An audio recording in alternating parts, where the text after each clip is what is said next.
The Karaganda region faces a food disaster as more than 400,000 hens died of suffocation at one of the largest poultry farms in Kazakhstan due to the unexpected electricity outage.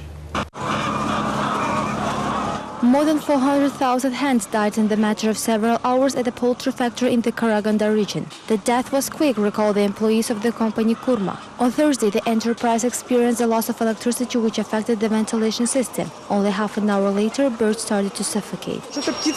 These birds were all we had. They bring us money. We lost a half of the population.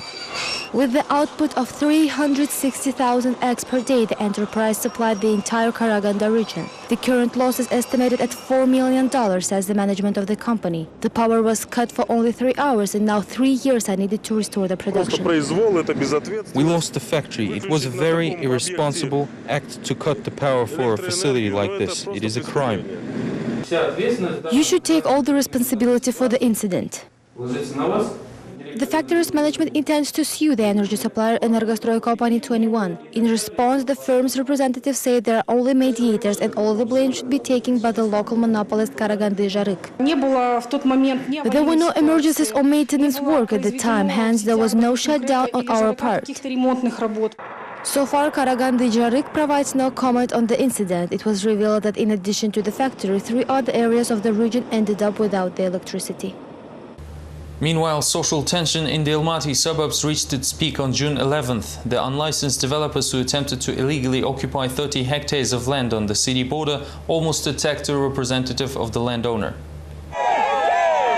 150 unlicensed developers have been waiting for the landowner since 9 in the morning. Among them was Serik Sayranbekov from South Kazakhstan, who lives in Almaty with his family for 13 years. He believes the 30 hectares of land between the Almaty region and the metropolis is not being used for a reason. When a representative of the owner arrived to the meeting, he produced some documents supposedly proving that the land will be used for the construction of residential blocks.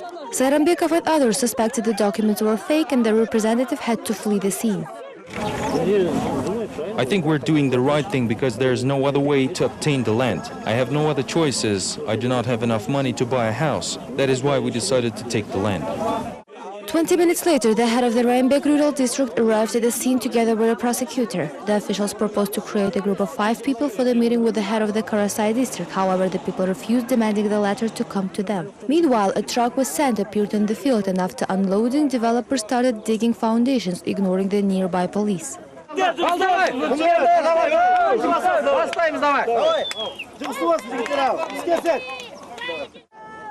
The head of Karasai district, Lezat Turlashev, joined the event on midday. He called the people's actions illegal and demanded them to stop. Later, Turlashev promised to personally identify the proper owners of the lot and make law enforcement agencies check the legality of the ownership.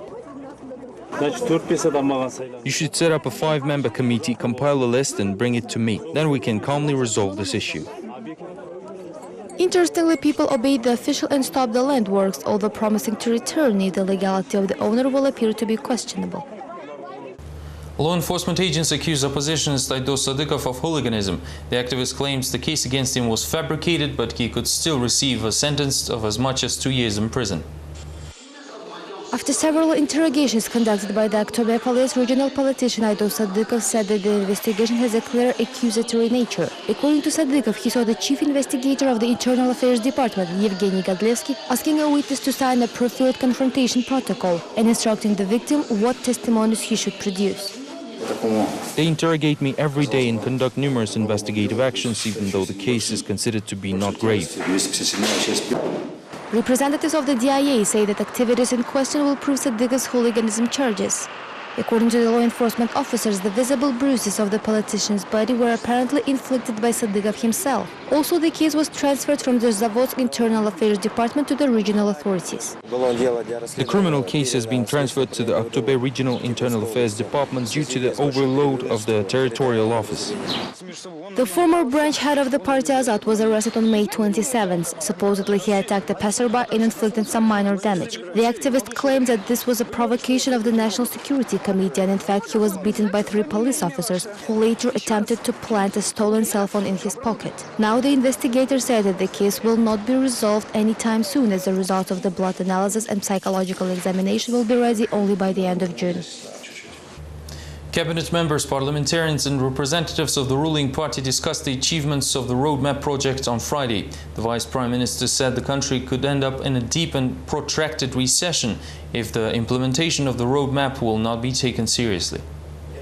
Since the beginning of the year, more than 65,000 people found work as part of the employment program. Before the end of 2010, more than 3,000 projects are planned to be implemented, which should produce 130,000 new jobs. Now everything depends on the effective use of resources and the integrity of local administrative bodies. However, some cases of unnecessary spending were also reported. Commenting the minister's reports, the MPs noted the uniform gratitude expressed by the roadmap project participants. The process was constructive in terms of not just spend the money, but also creating jobs. Perhaps these temporary jobs will eventually turn into permanent ones. I believe we should not limit the terms of the project and it should be continued in the future. The Almaty International Airport faces a possibility of being shut down. The company that owns the facility has to repay a loan of $38 million to a foreign bank. The airport leadership blames the former top managers for the situation. The financial police of Kazakhstan is inspecting the Almaty airport as its former leadership, led by Tayyar Idrisov, is suspected of misappropriating state finances. On June 4th, we received a statement from the president of the Almaty International Airport regarding the misappropriation of finances by the former airport management. At the moment, the agency is looking into the matter in accordance with the criminal code.